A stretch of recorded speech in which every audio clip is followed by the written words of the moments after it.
Alors aujourd'hui, je voulais vous parler du gesso parce que, en fait, c'est vraiment un médium qui, je crois, est un des plus versatiles qu'on peut utiliser dans le journal, qu'on peut utiliser dans nos créations à l'extérieur du journal. Et on a tout intérêt, en tout cas, à apprendre à expérimenter avec ce médium parce que ça nous amène plus loin, ça nous amène des expérimentations qui nous font aller plus loin. Alors, à la base, le gesso, en fait, qu'est-ce que c'est? C'est, bon, je vais vous montrer ici, j'en ai deux ici comme ça. À la base, qu'est-ce que c'est? C'est pas compliqué, c'est une couche de fond. Ça, dans le fond, ça a été créé pour ça. C'est une couche de fond préparatoire qui a été créée pour les artistes. Dans le fond, on va utiliser ça pour sceller les fonds avant de créer quelque chose. Et entre autres, quand vous achetez une toile qui est déjà montée sur cadre, il y a déjà un après de gesso qui est mis sur la toile. Donc, ça fait en sorte que la toile devient scellée, devient imperméabilisée avec ça. Donc, ça, c'est la première base, c'était ça. Mais évidemment, comme on est des créatives, il y a beaucoup de propositions qui ont été faites avec le gesso pour complètement dériver, dans le fond, l'utilisation du gesso. Alors, dans le fond, moi, je vais vous présenter deux sortes de gesso, en fait, plutôt deux textures, parce que ça va être à vous de voir qu'est-ce que vous aimez. Moi, je vous parle de qu'est-ce que moi, j'utilise.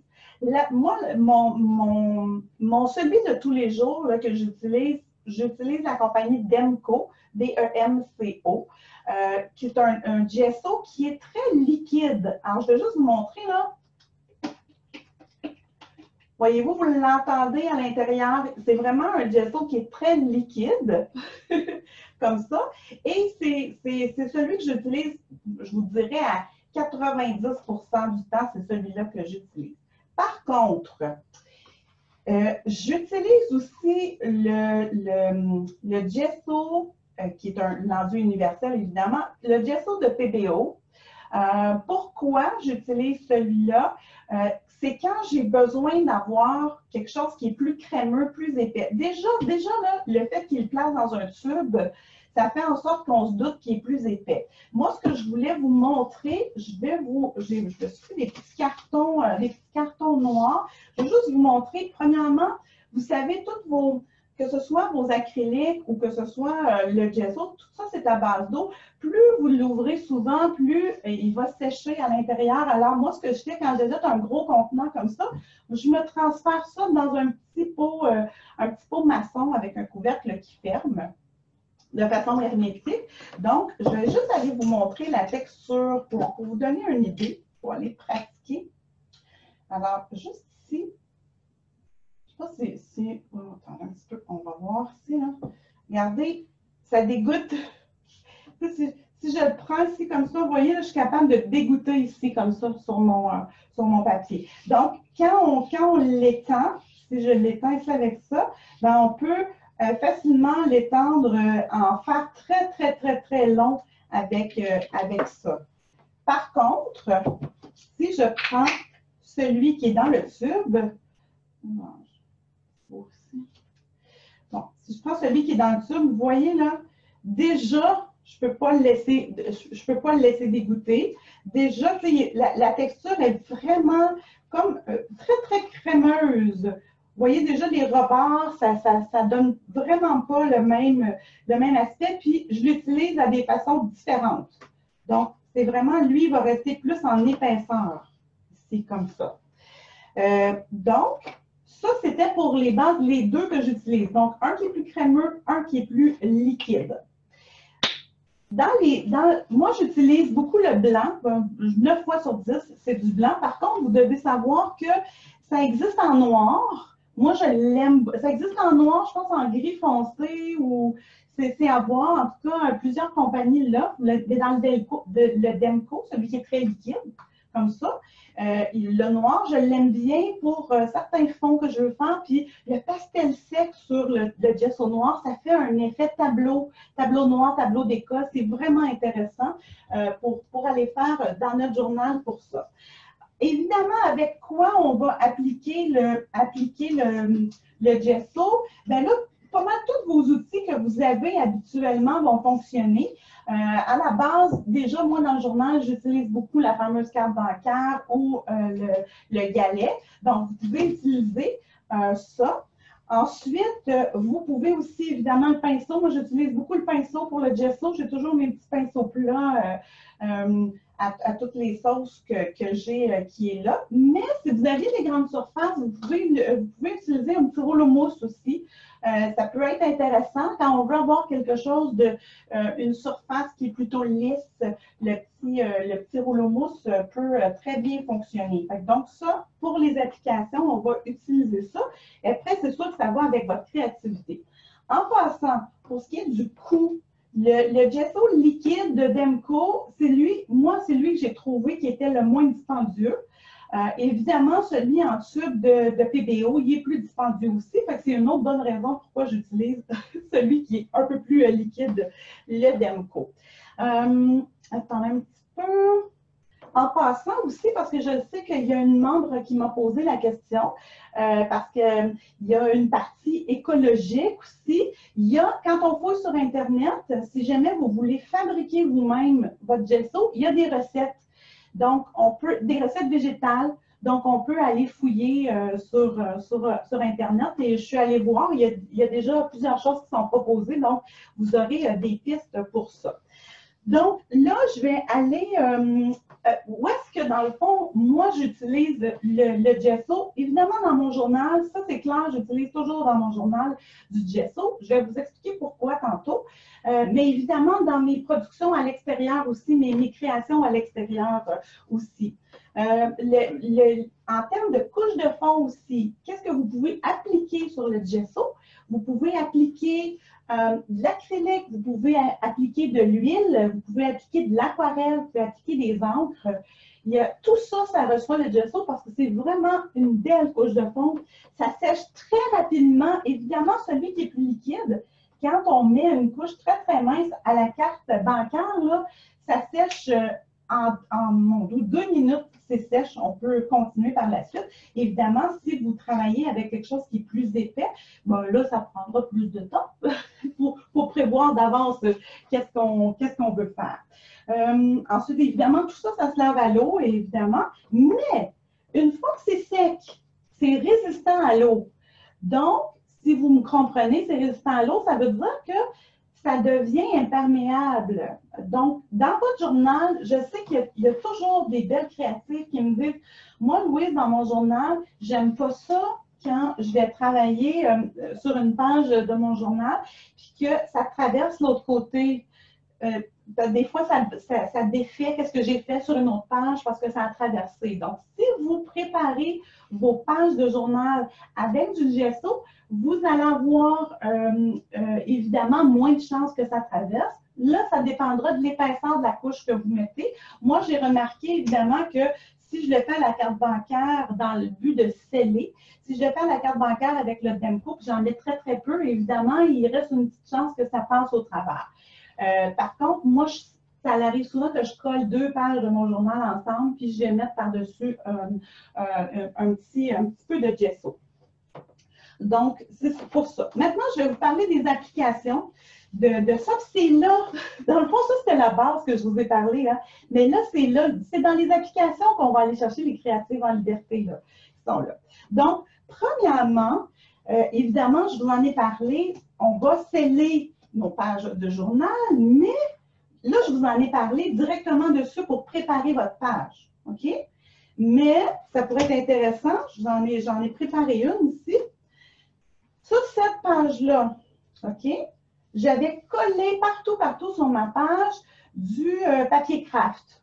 Du papier craft froissé, dans le fond, mais ça aurait pu être du papier de soie, ça aurait pu être du papier journal, des morceaux de n'importe quoi que vous collez, que vous voulez recouvrir, que vous voulez sceller.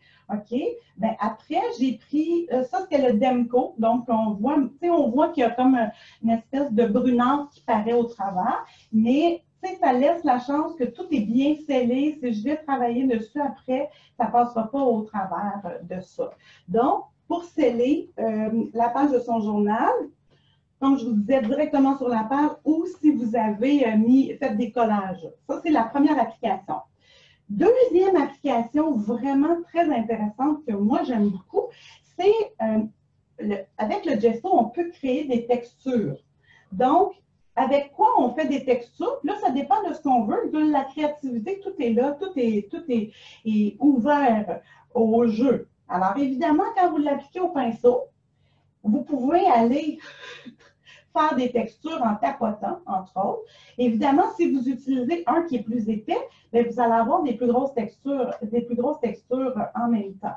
Mais vous pourriez aussi, évidemment, utiliser la spatule. Donc, la façon dont vous allez passer votre spatule, il va rester les marques que vous allez faire. Évidemment, avec la carte bancaire aussi, vous savez, la carte, là, je vous l'ai enseigné à l'utiliser de biais, mais quand on veut garder de la texture, vous pouvez travailler vertical, puis il va y avoir plein de petites lignes, il va se passer quelque chose là, sur ça. Vous pouvez aussi utiliser la brosse à dents. Évidemment, la brosse à dents, vous appliquez votre gesso, puis après, vous pouvez aller faire des petits ronds de brosse à dents, vous pouvez aller faire des tapotés avec la brosse à dents. Et évidemment, dans les tapotés, moi, une chose que j'adore, que j'aime beaucoup, vous savez, les petits pinceaux à beurre qu'on trouve dans la section pâtisserie de votre supermarché, il y en a qui sont faits en silicone, ça se lance super bien. Là. Moi, j'adore faire les petits tapotés avec ça. Ça crée vraiment un petit relief très, très intéressant pour ça. Ensuite de ça, évidemment, tout ce qui est éponge, vous pouvez l'utiliser aussi. Donc, tout dépendant de la forme de votre éponge. Là, moi, j'ai une éponge ici sur un bâton, mais ça pourrait être des éponges à maquillage. Ici, j'en ai un autre ici dans une autre forme. Donc, c'est vraiment vous qui allez déterminer comment vous allez utiliser. Ensuite, dans les applications, pour ce qui est un petit peu de celui qui est épais, ça ne fonctionnera pas beaucoup, en tout cas, avec celui qui est liquide, mais peut-être un petit peu. Je vois là peut-être, mais vraiment, vous pourriez aller faire graver, dans le fond, dans le gesso. Graver dans le gesso, attendez un petit peu. Ah, juste avant, attendez un petit peu. Juste avant de vous parler de graver, là, je vais juste vous montrer ici, j'ai une page. J'ai une page ici qui n'est pas terminée, mais on voit. J'ai fait, ça, on peut voir un petit peu. Comme ça. Vous voyez là, avec la peinture que j'ai mis par-dessus après, j'ai juste frotté un petit peu. J'avais mon fond en gesso que j'avais barbouillé un peu avec mon pinceau, un pinceau plat. J'avais fait des formes dedans. J'ai laissé sécher. Après, j'ai passé du pastel gras, le pastel à l'huile par-dessus. Donc, les petites bosses ressortent. Ça fait une petite texture très intéressante qu'on peut faire. Et là, quand je vous disais graver, entre autres, je vais vous en montrer une autre.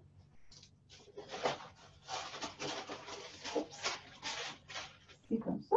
Bon. Là, je ne sais pas si vous allez pouvoir voir un petit peu. Je vois. Oui, on voit ici. Voyez-vous ici, là, il y a de l'écriture. Moi, ben, en fait, j'ai travaillé sur étoile. C'était une suite de séquences que j'ai travaillé. C'était comme mon symbole. Mais justement, en dessous de cette page-là, j'ai de l'écriture au stylo qui avait rapport avec mon thème qui m'amenait à cette symbolique-là. Et par-dessus, j'ai mis du gesso. Et là, je suis allée avec mon gesso plus épais. OK? Et avant qu'il soit sèche, j'ai pris la pointe de comme je vous enseignais, j'ai pris la pointe de mon pinceau et j'ai écrit partout étoile, étoile, étoile, étoile, étoile, étoile partout et j'ai laissé sécher. Mais une fois que ça a été sec, j'ai mis de la couleur, OK? Et comme les reliefs sont assez épais pour faire sortir ce qui était écrit, J'ai utilisé un papier de verre, un papier à sabler, et j'ai sablé un peu ma page. Et là, vu que le gesso était blanc, ben, les contours de mon écriture sont devenus blancs. C'est comme si ça allait enlever ma peinture bleue que j'avais mis, et là, ça a sorti. Donc, ça peut être très intéressant pour aller graver, pour aller faire en sorte qu'on veut vraiment ancrer un travail qu'on veut faire quand on va dans le gesso comme ça. Donc, là, ici, je vais juste mettre là. Donc, par la suite, dans les applications que vous pourriez utiliser avec le journal, ben, pas avec le journal, oui, dans le journal, mais ça peut être à l'extérieur aussi, avec le gesso, il y aurait là, c'est comme si on utilise un gesso comme si c'était de l'acrylique pour créer quelque chose. Donc, vous pourriez y aller aussi avec les impressions. Donc, je vais vous montrer un petit peu ici. Bon, là, ici, j'ai fait un fond noir-bleu et je me suis découpé un rond dans un carton. J'ai recouvert mon rond de carton avec du gesso et je suis allée l'imprimer dessus et l'enlever. Et par la suite, j'ai utilisé la brosse à dents, j'ai mis un peu de gesso dessus, puis avec mon pouce, j'ai envoyé des gouttes qui étaient dessus. Donc, c'est comme dans le fond, c'est comme une lune dans le ciel. Donc, j'ai utilisé mon gesso comme si, dans le fond, c'était de l'acrylique. Ce qui est intéressant avec le gesso, c'est que quand ça sèche, ça ne jaunit pas. Donc, il va toujours rester blanc. C'est à peu de frais. Si vous l'avez dans un petit pot comme ça, à côté de vous, vous avez juste à l'ouvrir, puis vous avez, on en met, même si je me souviens, là, le gesso que j'ai mis sur mon carton, je n'ai même pas sali de pinceau, j'ai pris mes doigts, j'ai utilisé mes doigts pour le mettre sur le carton et pour l'envoyer ici comme ça dessus, l'imprimer sur mon fond ici comme ça.